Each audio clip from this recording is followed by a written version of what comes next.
Welcome to another episode of the A-List Movie Club. I am your host, the game changer, Wes Truth. And with me, as always, are Dominic and John. How's it going tonight, guys? Good. Good. All right. And of course, this is the show where each week a different one of us picks a different movie for the others to check out. And this time it was Dominic's turn. So why don't you tell a little bit about what you picked? I picked the Al Pacino, Brian De Palma film, Scarface, which tells the story of Cuban refugees coming to the United States and making it big in the cocaine trade. It was, I forgot what year it came out, 82, 84? Usually I have that written down, but I don't for this. Pretty close. I saw it in theaters when it came out. I've always liked this movie. 83. Yeah, it's got some incredible ultra violence in it and some creative uses of the word fuck and you know, it's just a fun movie. It's you know, I haven't seen it in a long time, and when we rewatched it this time, I noticed how it is dated because it takes place. If you did not know what it was like back then, because all that was true about the Cuban refugees coming over and the tent cities in Miami and stuff like that, that was really real stuff going on. And the 80s were a completely different time. If you didn't live through them, it's hard to imagine what they were really like. But cocaine was so prevalent back then. It was everywhere. I like this movie. Although watching it again, I saw some incredible cliches in this movie about, and I don't want to give too much of it away, but the dynamic between Tony and his mother, the mother disowning him, Al Pacino's character Tony Montana, and his mother disowning him, and then he has the kid's sister who his best friend likes, and Tony tells him leave him alone, and they have to have this clandestine relationship, and then oh my God, we got married yesterday. I was going to tell you, and you know. There's some serious cliches in this movie, but it was fun. I mean, Robert Loggia was great. Stephen Bauer was amazing in this. Mary Elizabeth Mastrantonio was good as Tony's sister. Ferrer, what was his name that was in the movie that played Omar? F. Murray Abraham. I was thinking somebody else. F. Murray Abraham. Yeah, and I think the gem of this movie is the over-the-top portrayal of Tony Montana by Al Pacino. He threw everything and the kitchen sink into this performance. Say hello to my little friend. You stupid fuck, look at you now. I mean, just all these just great lines from the movie. Yeah, I really liked it. I am gonna rate it lower than I probably would have initially when I first saw it. Just watching it again, I can see some of the flaws and some of that, but I really enjoyed it. Yeah. But I think they're only cliches now because it started with this movie. And now we've seen every movie since then. So it's, you know. Mm-hmm. Yeah. Oh, Al Pacino is like balls out in this movie. He is. He's like, I legitimately thought he was crazy. Like, I don't even think he's acting anymore. Like, Michelle Pfeiffer's beautiful. I mean, yeah. Gotta be one of her first roles. She's pretty young. I know. Grease too. I was watching, kind of going, boy, if this came out today with a bunch of white people playing Cubans, man. Yeah. But yeah, I mean, I haven't seen it in years, but yeah, it's pretty good. Everyone knows it. Say hello to my little friends. That's pretty iconic line. Yeah. The machine gun. Yeah. Oh my God, it was good. Yeah. I liked it. Yeah. What do you think, Yeah, Wesley? it's a bit long. It probably could have cut it a little Yeah. bit. Yeah, I'll agree with that. Yeah, it's like almost 3 hours. You could have trimmed it. But and that scene at the end with his sister? No. Yeah. That was awkward. Yeah. When he first met, I didn't know. I couldn't remember that it was his sister. So I was like, well, they're pretty chummy. Maybe it's like an ex-girlfriend. And then they said sister, and I'm like, oh. I mean, it's like a Luke and Leia thing. I don't know what's going on. Yeah. And at the end, it was like, oh, yeah, that took a turn. Yeah. Yeah, that was a little odd. Yeah, I mean, Don pretty much said it all. I don't know what else there is to say. It's pretty good. Yeah, I find it odd that we did 2 F. Murray Abraham featured movies in a row without even realizing it. That's the most I think I've ever seen him in 2 weeks. But yeah, I thought I have actually never seen this movie before. So all I knew was the scene with the "Say Hello to My Little Friend" that I see clips of everywhere. And I knew it was like big in the rap community. Like everyone had it on their TV in cribs and MTV when that was a big thing. Yeah, I liked it. There was I loved the interrogation scene in the beginning and that hotel room scene with the chainsaw. Yeah. That and the nightclub shootout I thought was really great. All the action scenes I thought, especially the finale, are very violent. Great choreography. Some interesting deaths. I saw it was almost rated X, this movie, and it got cut down a little bit. I'm wondering if James Cameron got inspiration for the Terminator from that the Skull. His name is. I looked it up. The one assassin that's in here. Because I'm like, oh my God, it's the Terminator. When the dude with the sunglasses. He just recently died. The Really? guy. I didn't know that. Yeah, just like within the last month or two, the guy that killed Tony Montana is just. I was trying not to say that's who he was. It doesn't matter. If they haven't seen it in 1984, then screw them. But and interesting. There was something interesting that I was going to bring up. The Bodyguard. One of my favorite scenes in the movie is when they go back after the nightclub shootout to go to Frank, his old boss. Oh yeah, that's a good scene. And Frank's begging for his life. And don't shoot me, Tony. He goes, I'm not going to shoot you, Frank. And he's just walking out. He goes, Manolo, shoot that piece of shit. And he shoots him. And then, hey, what are we going to do about Ernie, the bodyguard, Frank's bodyguard? Yeah. You want a job? Did you notice he stuck by Tony for the rest of that movie because his life, he sat there and gave his life for Tony. Wow. Mm-hmm. Yeah.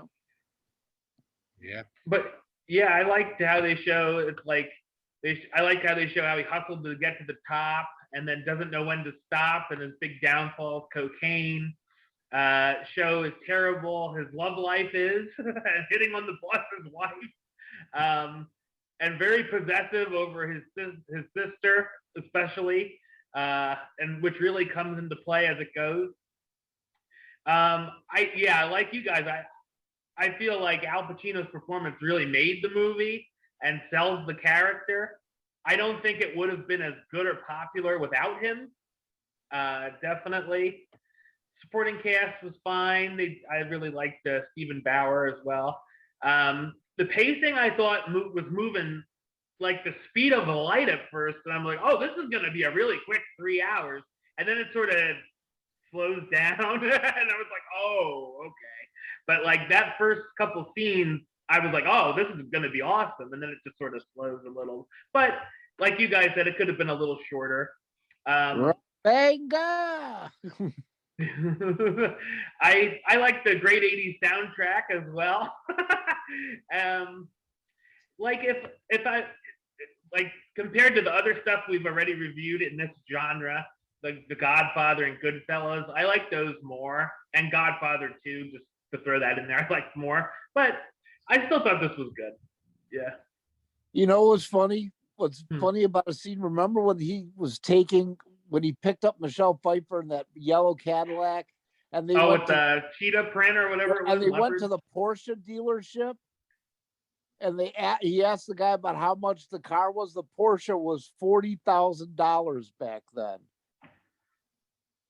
Now it would be over 100, well over 100,000. Makes sense. Yeah. Yeah. All right, Johnny, what's your trivia? Well, you were just talking about it. The scene where they're at the car dealership in a Cadillac, and Al Pacino puts the hat on. Right. Wasn't in the script. But I thought that was improvised. He put it on, and Michelle Pfeiffer turned around and saw it and started laughing. And then they both stayed in character and just rolled with the scene, and the director left it in. That's cool. It was all ad-lib from once the time the hack was on. He thought it helped show how he's breaking her down. Yeah. Sort of, she's starting to sort of like him a little bit. And Wes, you mentioned this. It was submitted and got an X rating. Then he made some cuts, submitted it again, and also got an X. The MPAA said that Octavio the Clown was shot too many times. That's why I got the X. That's the reason? The clown? Nowadays, that ain't nothing. He made some more cuts and gave it a third time, and they also gave it an X. Brian De Palma refused to cut the film any further to get an R. So he and his producer had a hearing with the MPAA. They brought in experts, including real narcotics officers, who stated that not only was the film an accurate portrayal of real life in the drug underworld, but also it was an anti-drug film and it should be widely seen. This convinced them to release it with an R rating. However, De Palma figured out that he could release the first cut that got denied as the R cut, and they'll never know the difference. So that's what he did. Oh. In a movie, they used the word yayo for cocaine. Yeah. Al Pacino learned that while he was learning how to speak Cuban, and he ad-libbed it. So it's not even really like a word, he just made it up, but they kept it in. Stephen Bauer didn't have to audition. The casting director saw him and said, "You would be perfect for this role." So he got it without auditioning. Wow. When it was re-released in 2003 into theaters, the studio wanted Brian De Palma to take out the songs and put in all the rap songs that were inspired by it. Brian De Palma refused.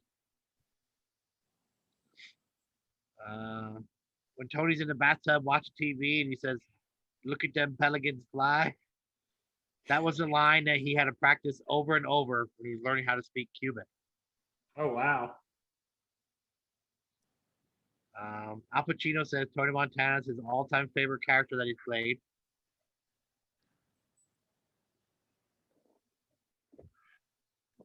There's long been a rumor that they used actual cocaine during filming. The cocaine is actually dried powdered milk. But whatever it was, it caused Al Pacino to have nasal problems for years.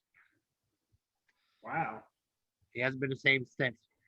Steven Spielberg stopped by the studio. Him and Brian De Palma are friends. So De Palma let Spielberg film one scene. The low angle shot where the attackers first enter the home is Spielberg. Okay.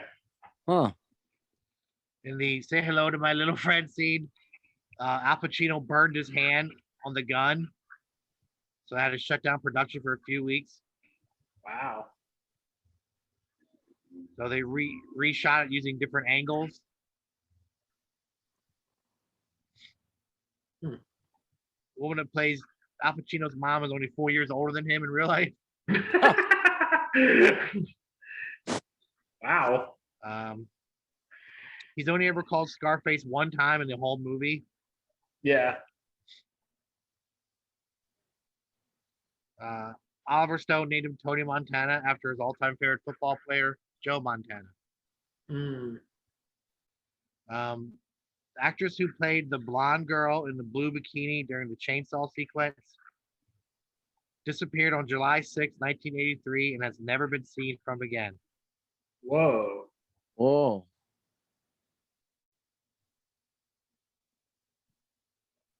She had a nervous breakdown filming that scene. She was taken to her trailer where she expressed to family and friends that she had fears about alleged money being laundered and people wanting to kill her. Then she quit the Jeez. film and left. Hasn't been found. That's crazy. She's still missing all these years later. Wow. They say the F word in all its different versions 207 times. That's 1.2 every minute.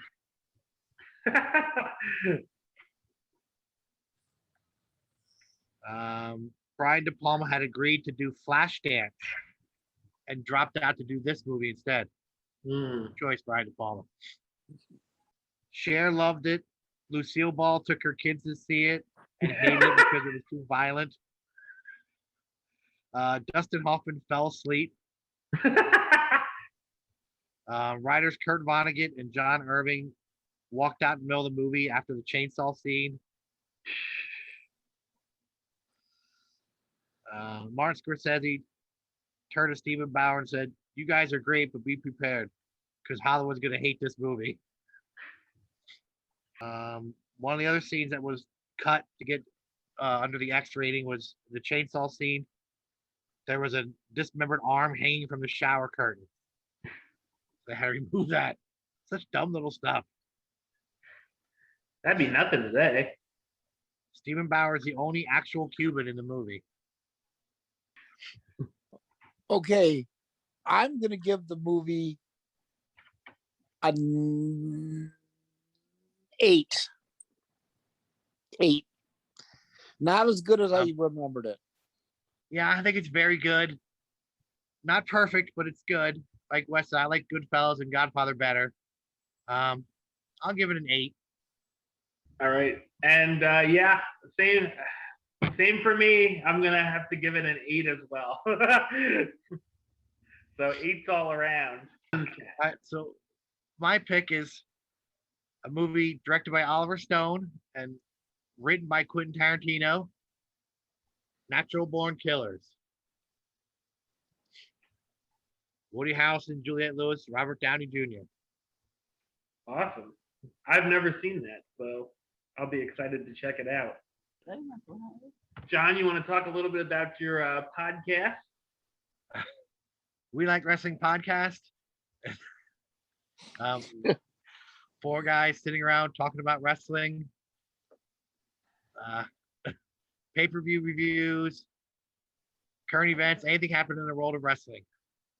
We're on Spotify, Apple iTunes, wherever you find podcasts. We're on Facebook, Instagram, Twitter. We Like Wrestling podcast.